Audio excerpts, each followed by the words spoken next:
Olá, olá, paz e bem, aqui é a Ana do Salus em Caritate e hoje daremos aí um prosseguimento ao tema do celibato leigo. Nós falamos na parte 1 a respeito do estado e não fase de vida, a história do celibato desde o paganismo até a modernidade e depois abordei com vocês alguns santos, beatos e veneráveis celibatários. Hoje eu gostaria de falar com você a respeito dos outros pontos, a direção espiritual, os papéis do celibato e alguns desafios da vocação. O primeiro aspecto de hoje é a direção espiritual. O diretor espiritual, ele não é o responsável por fazer uma escolha determinante do estado de vida daquela pessoa que acredita ter a vocação para o celibato. Não é papel do diretor fazer isso. O que o diretor faz normalmente é um papel de lapidador. O diretor espiritual, ele normalmente principalmente o diretor que toma conta desse momento entre o pensar ter a vocação e o de fato descobrir que tem, né? E o de fato viver a vocação, esse padre desse período, eu gosto de chamar de padre lapidador. Nem sempre é o mesmo padre que faz todo o processo. Por isso que eu disse esse padre em que a pessoa realmente decide que aquela é a vocação dela e ela não vai voltar atrás naquilo que ela decidiu. Este padre deste período é o lapidador. Normalmente, as pessoas que fazem a direção espiritual com esse padre nesta fase, ele acaba deixando marcas, eu chamo de marcas de paternidade naquela alma, porque normalmente aquela alma obedece até o fim da vida o que o padre lapidador orientou. Ao menos deveria ser assim. Portanto, é muito importante ter uma direção espiritual, não no sentido que ele vá decidir por você a sua vocação, mas para pedir aconselhamento.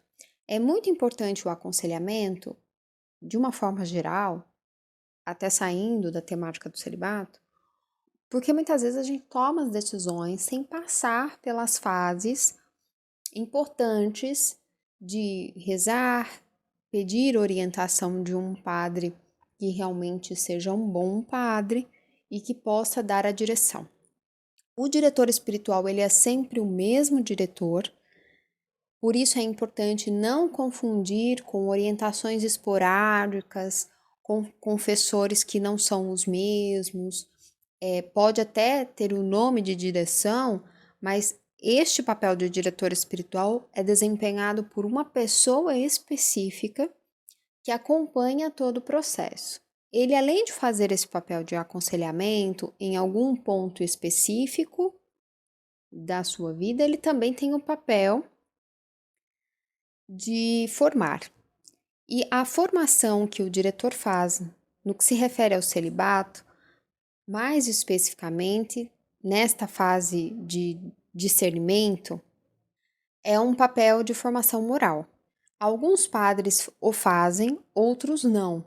Por isso que é muito importante observar um padre que realmente corrija comportamento, corrija forma de falar, corrija defeitos.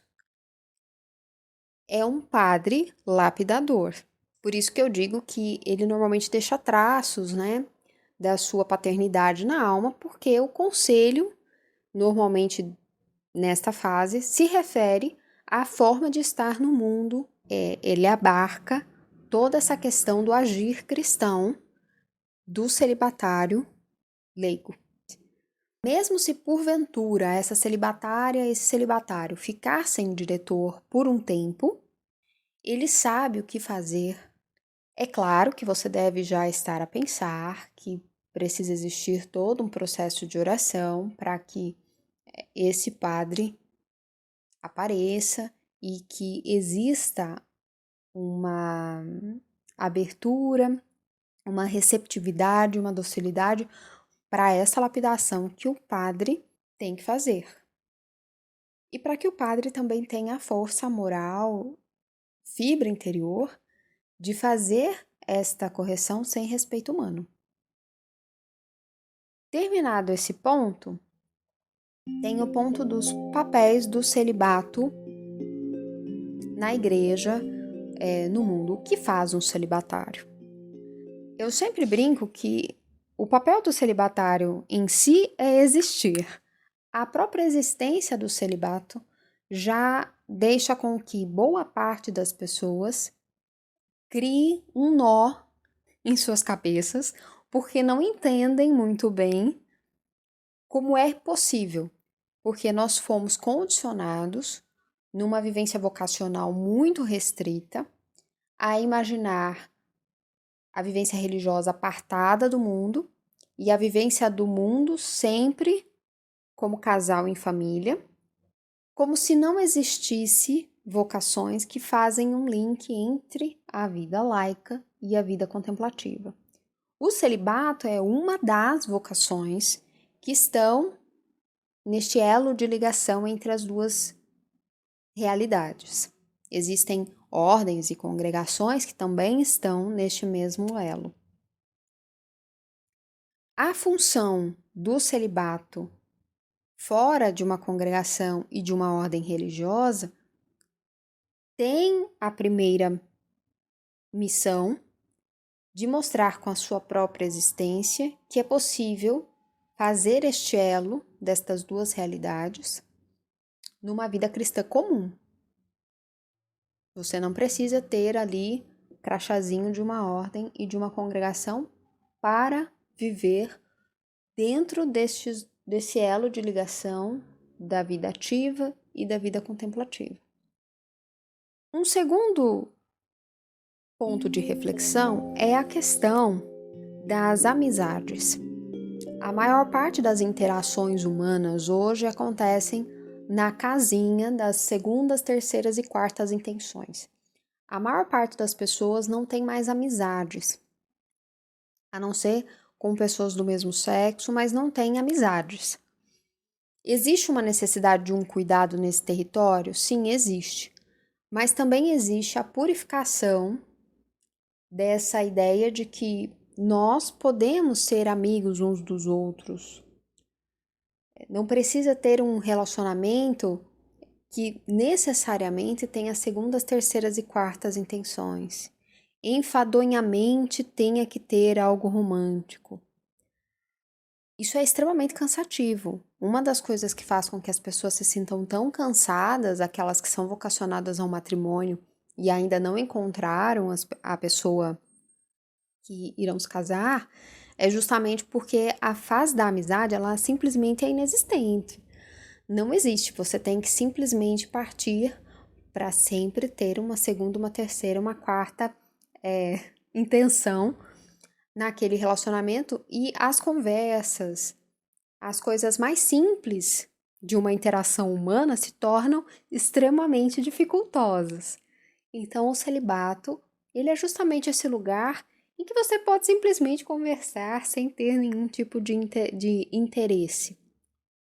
Existe dificuldade das pessoas em relação a isso? Existe, porque a maior parte são extremamente carentes, extremamente mimados, tem uma visão extremamente Disney na sua mente a respeito das interações entre as pessoas.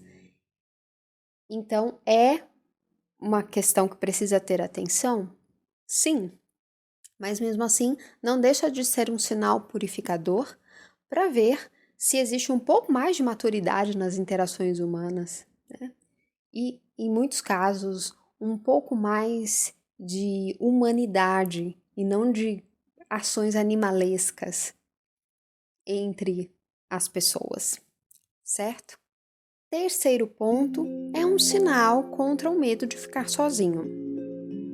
Uma das coisas que mais incomoda, eu acredito, quem conhece um celibatário, é a questão de que, nossa, mas você fica sozinho. Essa questão da solidão é um tema que muitas vezes precisa ser acessado. Ela pode ser problemática em alguns momentos, sim. Há momentos em que a gente precisa do amparo humano, com certeza. No entanto, é comum esquecermos que, mesmo acompanhado de outra pessoa, algumas realidades se vive sozinho, porque o outro não necessariamente está passando com você a mesma coisa. Existem situações, experiências que a solidão é inerente, porque é você que está passando por isso e não o outro. E muitas vezes nessas situações a pessoa se sente sozinho, mesmo acompanhado. Por isso que é muito importante, quando a gente visita a temática do celibato, entender que a maior parte de nós entende a solidão de uma forma muito superficial. Nem todo mundo que está visivelmente sem a companhia de alguém está sozinho, enquanto existem muitas pessoas que estão em companhia de muitas outras pessoas e se sentem absolutamente sozinhos. Então, este é o terceiro tópico sobre o papel do celibato na sociedade. O quarto tópico é a ampliação da ação vocacional. Quando eu falo ampliação da ação vocacional, é justamente sairmos dessa questão. Ou você é frei, freira, monge, monja, ou você casa. E é isso que existe. Qualquer um que consegue perceber a multiplicidade da ação divina consegue notar que existem várias formas do Espírito Santo chamar, vocacionar uma alma. Portanto, o celibato leigo é uma das formas de, ao existir, dizer que a ação de Deus no seu corpo místico, o chamado que ele faz a cada um dos que compõem o seu corpo místico, é variado, é infinito, assim como são múltiplas as graças que procedem de Deus. Este é um ponto muito importante do papel do celibato, porque nos faz adorar as múltiplas graças que Deus pode fazer na vocação, no chamado de uma alma. Por isso que é muito importante o que eu disse no primeiro tópico, lá na primeira parte deste podcast. Outro tópico que também é importante dentro dos papéis do celibato é a questão da vaidade. De uma forma geral, o celibatário leigo, fora de uma comunidade, de uma congregação, enfim, ele não recebe nenhum tipo de benefício eclesiástico.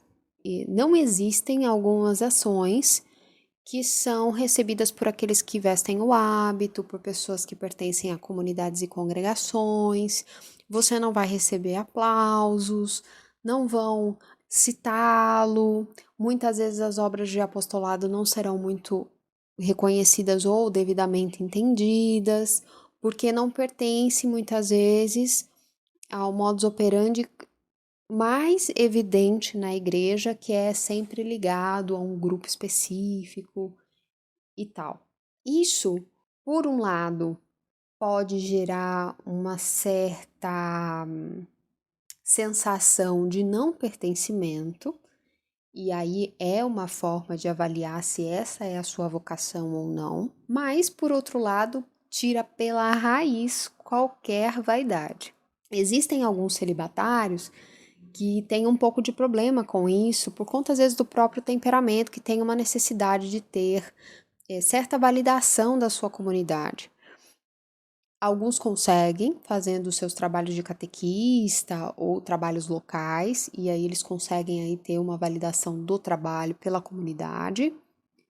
Outros não têm tanta necessidade disso, né, e conseguem fazer o seu apostolado independente dessa validação local.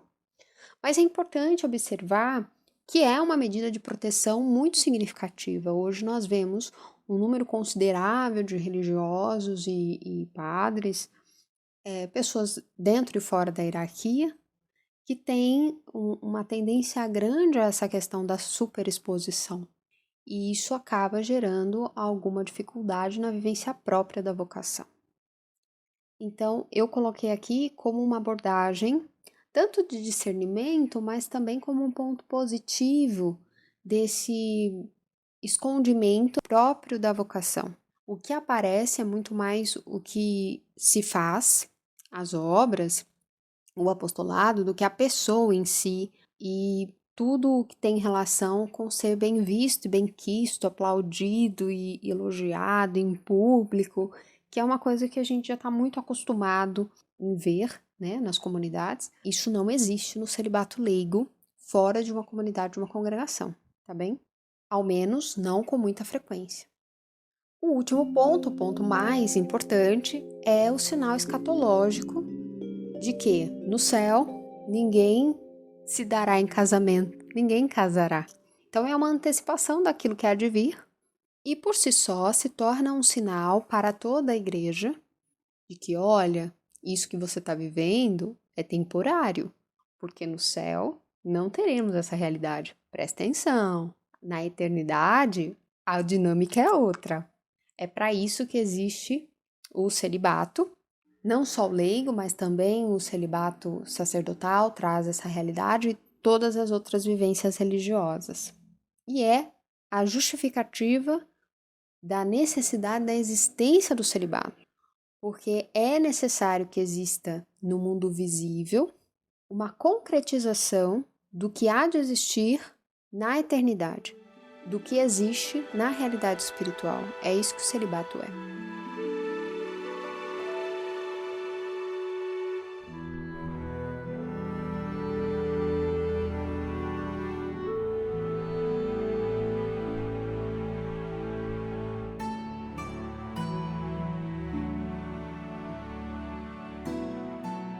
Sexto ponto são os desafios desta vocação.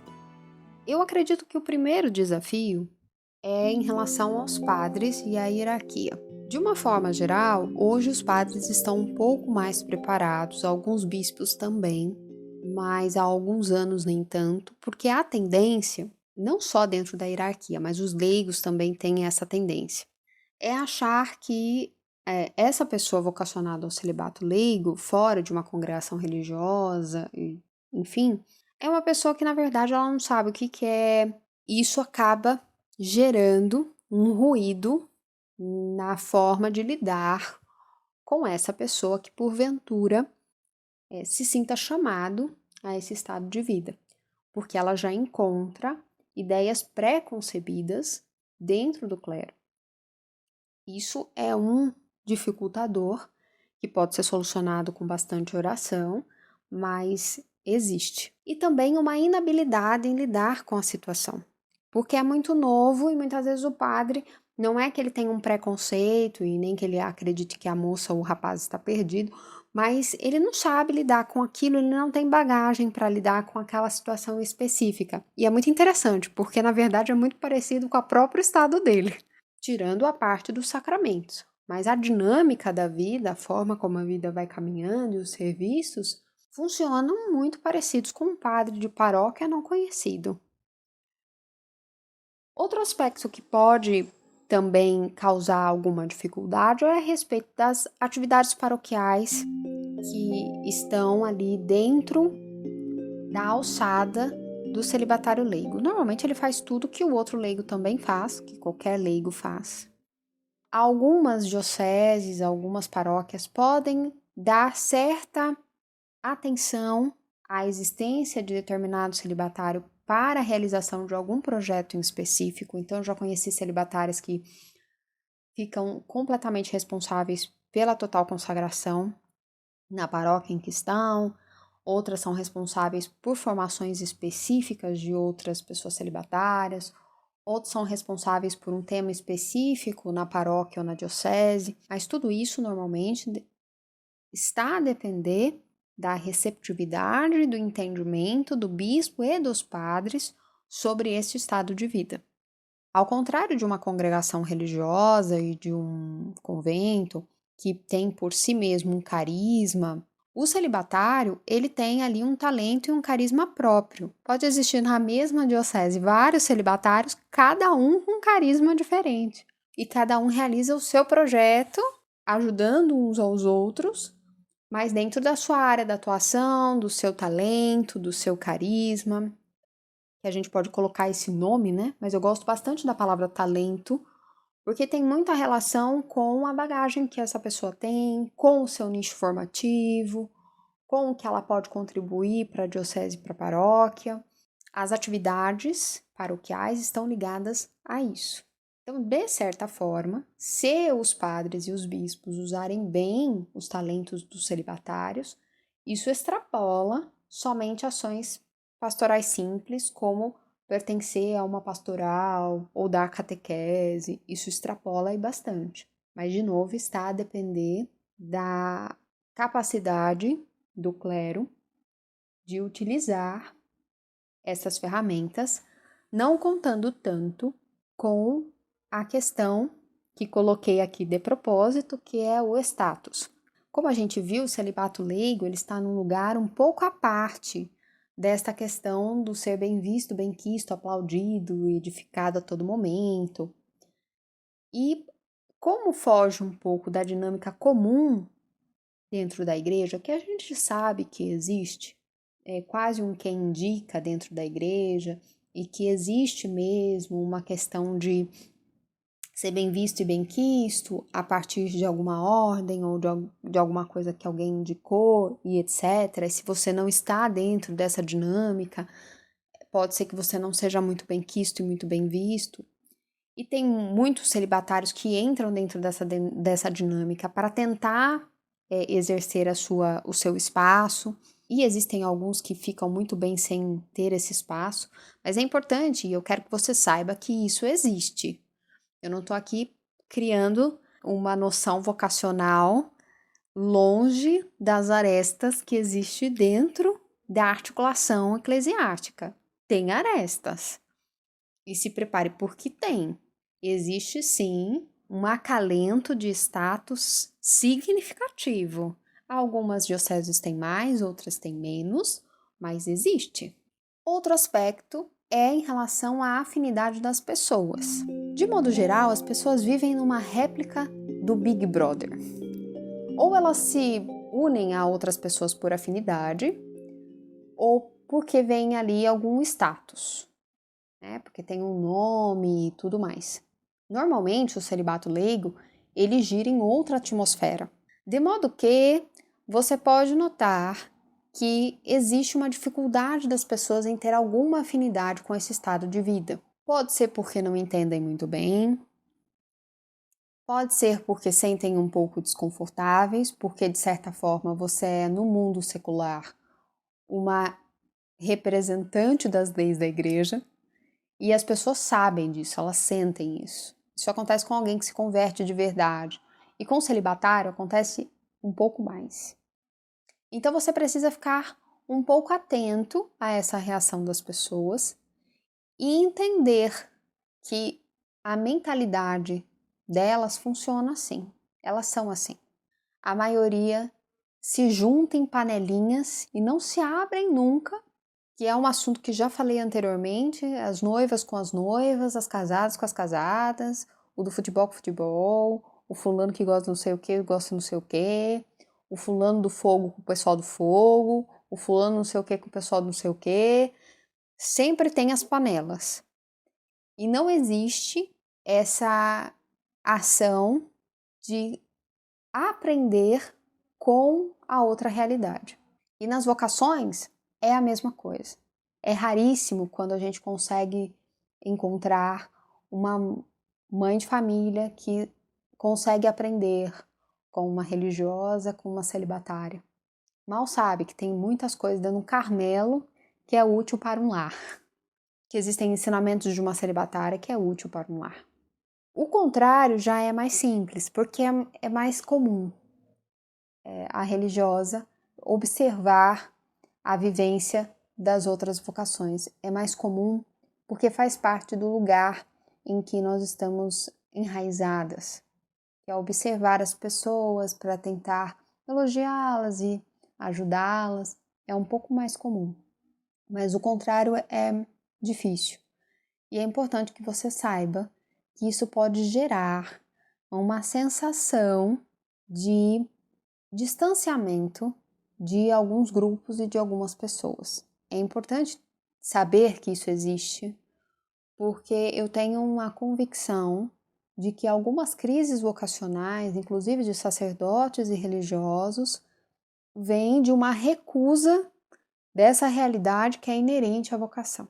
Por exemplo, um sacerdote, às vezes ele não consegue assimilar bem que ele é um homem comum, mas ao mesmo tempo ele não é comum.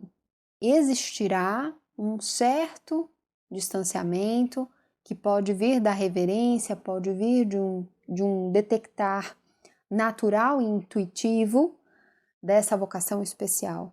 Alguns não conseguem conviver com isso. E é por isso que algumas vocações acabam caindo em comportamentos, em hábitos, para tentar suprir isso. Mas eu quero já lhe dizer que isso é inerente à vocação, não vai adiantar nada. Portanto, pode ser um desafio para alguns temperamentos. O último ponto dentro deste tema de desafios é a questão da providência. De forma geral, quem está numa congregação, num convento, quando entra, tem uma sensação que é um pouco falseada, que é a sensação de que agora eu posso descansar porque eu estou nos braços do convento, da congregação, da ordem religiosa, da comunidade. Eu falo que é um pouco falseada porque, bem da verdade, o convento, a congregação, a comunidade também está nas mãos da providência. Você também não está com nada certo ali dentro, não. Existe todo o território e lugar que é feito para receber essas irmãs, mas a manutenção e tudo que é feito para manter aquele convento é pela providência. Assim como qualquer outro tipo de coisa que pode vir a acontecer com você estando dentro daquele lugar. Então, o celibatário, de uma forma geral, ele vive pela providência. É que o celibato leigo, como não tem essa ligação institucional direta, específica, visível, pode parecer que a pessoa está por ela e ela mesma e que Deus a acuda. Mas acontece que Deus a acuda é para todas as vocações. O matrimônio é a mesma coisa, né?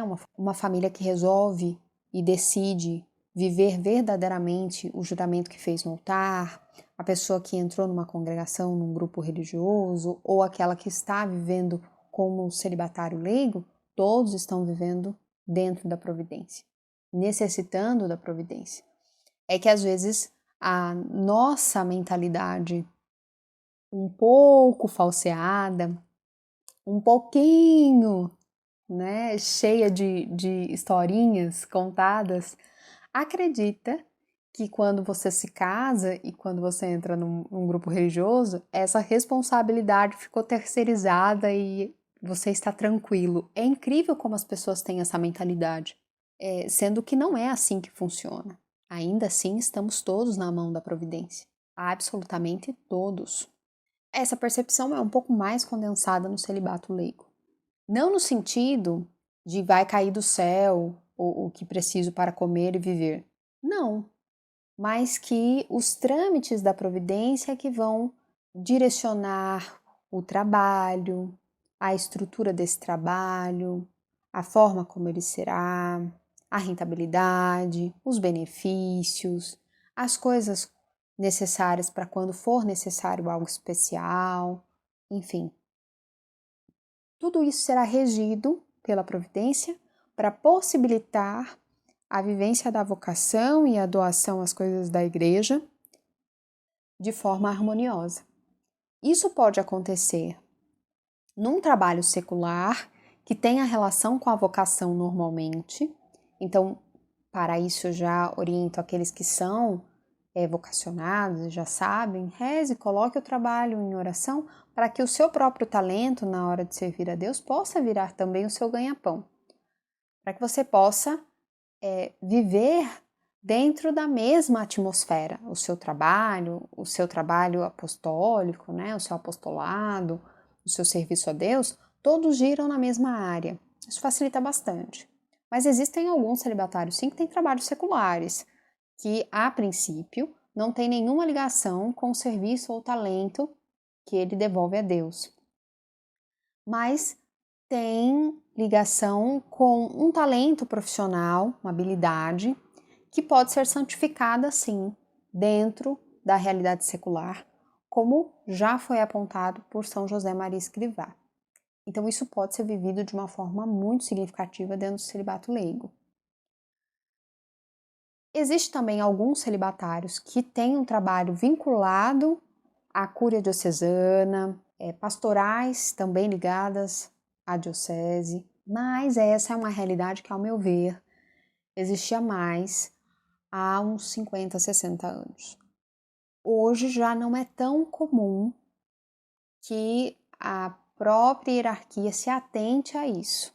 Alguns sim, outros não, mas não é tão comum, o que é uma perda, né? Talvez cheguemos nesse ponto mais adiante, quando o celibato leigo for ficando um pouco mais claro e o clero ganha um pouco mais de acuidade, principalmente o baixo clero, não só na questão da direção espiritual, mas também da utilização dos talentos e das habilidades dessas pessoas no sentido profissional, que era uma coisa que realmente existia bastante e foi se perdendo um pouco. Mas esperemos que isso vá se desanuviando. Mas são todas dificuldades que podem ser supridas, nada que outras pessoas também não tenham, nada que não tenha acontecido com o pai de família, com a mãe de família, com alguém de uma casa religiosa que precisou trocar para outra, nada que não tenha acontecido alguma vez debaixo do sol. Então são todas coisas que podem ser resolvidas confiando na providência e na ação de Deus que utiliza de todos conforme a sua vontade dentro do corpo místico de Cristo. E que nós possamos fazer tudo para a maior glória de Deus.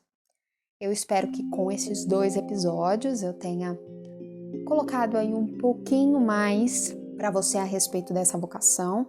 Eu colocarei aqui embaixo vários links de livros e também de artigos que podem te ajudar a clarear ainda mais a vivência dessa vocação e que você possa, mesmo que não seja a sua vocação, saber que ela existe, porque isso ajuda muito nessa tomada de consciência e ao trabalho que é preciso ser feito na hora de apresentar as vocações às pessoas. Paz e bem. Até a próxima. Tchau, tchau.